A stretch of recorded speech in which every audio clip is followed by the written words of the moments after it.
I just had to let you know you're. She a happy baby, she a happy baby.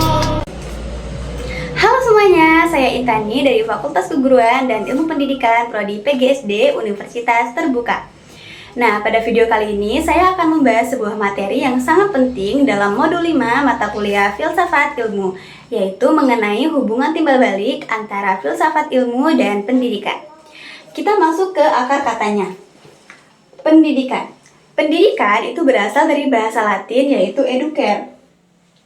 Educare itu bukan hanya sekedar kata, tetapi filosofi yang berarti menuntun keluar. Artinya, pendidikan itu membangkitkan potensi di dalam diri siswa dan membentuk karakter mereka menjadi lebih baik. Nah, pertanyaannya, apakah metode yang kita gunakan itu sudah sesuai, sudah benar secara ilmiah? Nah, kita memerlukan filsafat ilmu sebagai kompasnya. Di dalam modul sudah dijelaskan hubungan antara filsafat ilmu dan pendidikan itu tidak bisa dipisahkan. Ada 3 kata kunci di sini. Yang pertama yaitu mutualis. Mutualis itu artinya filsafat ilmu itu berfungsi sebagai pengawas pendidikan agar tetap berada dalam kebenaran ilmiah. Nah, di sisi lain, praktik pendidikan itu juga memberikan data dan pengalaman nyata agar filsafat ilmu tersebut bisa terus berkembang. Kedua yaitu didaktis. Nah, filsafat ilmu itu memberi arah tentang apa yang diajarkan dan bagaimana cara mengajarkannya secara logis. Yang ketiga yaitu dialektis.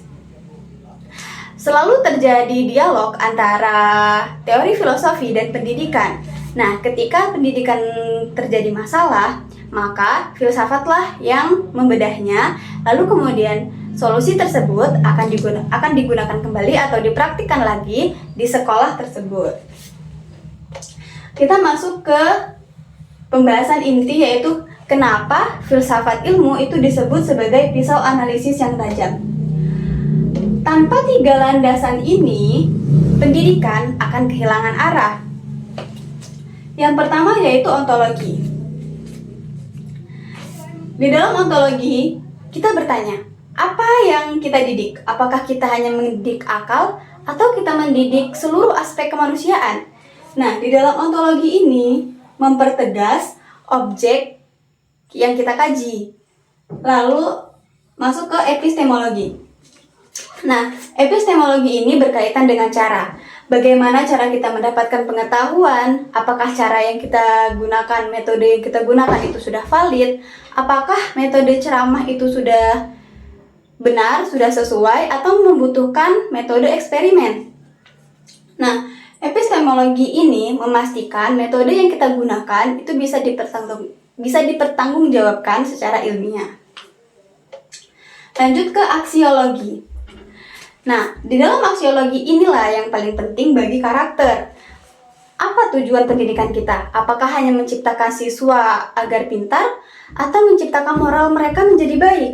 Nah, aksiologi inilah yang menempatkan nilai-nilai kemanusiaan itu di atas segalanya.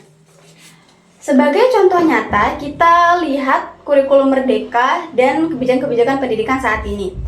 Penyusunan kurikulum itu tidak asal dibuat. Secara epistemologi, kurikulum Merdeka itu membuat anak agar lebih aktif bereksperimen.